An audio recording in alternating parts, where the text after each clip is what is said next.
నమస్తే, welcome to Disha TV. దేశంలో 10 ఏళ్లుగా ఎక్కడ చూసినా మోదీ పేరే వినిపిస్తుంది. బీజేపీ అభ్యర్థి కంటే నరేంద్ర మోదీ పేరు ఎన్నో ఎన్నికల్లో గెలిచిన చరిత్ర కమలం పార్టీ సొంతం. దేశవ్యాప్తంగా వివిధ రాష్ట్రాల్లో బీజేపీ ప్రభుత్వం ఏర్పాటు చేయడంలో నరేంద్ర మోదీ వ్యూహాలున్నాయి. అయితే అలాంటి మోదీ మానియా ప్రస్తుతం లోక్సభ ఎన్నికల్లో పనిచేయలేదా? అసలు మోదీ మ్యాజిక్కు ఏమైంది? బీజేపీ ఎందుకు సొంతంగా అధికారాన్ని ఏర్పాటు చేయలేని పరిస్థితి ఎందుకు నెలకొంది? ఎన్డీఏ కూటమి గత 10 ఏళ్లుగా కేంద్రంలో అధికారంలో కొనసాగుతుంది.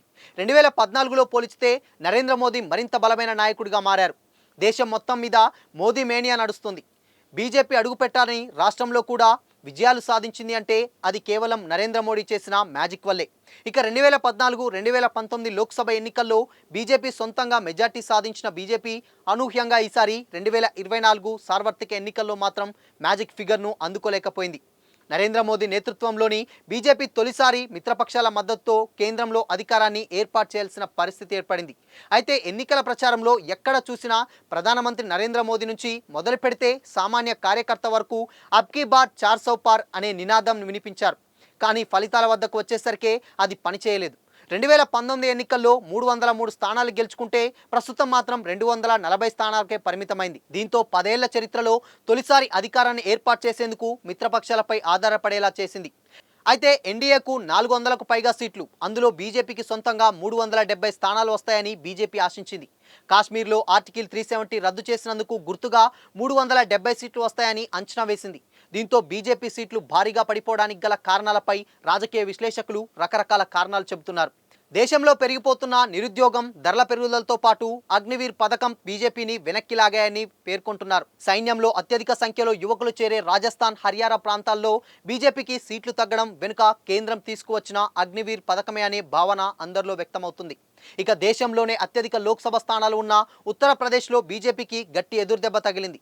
గతంలో 2019 ఎన్నికల్లో యూపీలో ఉన్న 80 స్థానాల్లో బీజేపీ సొంతంగా 62 సీట్లు సాధించగా మిత్రపక్షం మరో 2 స్థానాలు గెలుచుకుంది. అయితే ఈసారి ఆ సంఖ్య దాదాపు సగానికి తగ్గింది. ఈసారి బీజేపీ 33 సీట్లలో మాత్రమే గెలుపొందింది. ఉత్తరప్రదేశ్తో పాటు దేశవ్యాప్తంగా అయోధ్య రామమందిర నిర్మాణం, బాలరాముడి విగ్రహ ప్రాణప్రతిష్ఠ గురించి విస్తృత ప్రచారం చేసిన ఓటర్లు బీజేపీ వైపు చూడలేదని అర్థమవుతుంది. ఇక అయోధ్య రామమందిరం ఉన్న ఫైజాబాద్ నియోజకవర్గంలోని బీజేపీ అభ్యర్థి పరాజయం పాలవడం గమనార్హం. ఇక ఉత్తరప్రదేశ్ తర్వాత అత్యధికంగా 48 సీట్లు ఉన్న మహారాష్ట్రలో కూడా బీజేపీకి మరో ఎదురుదెబ్బ తగిలింది.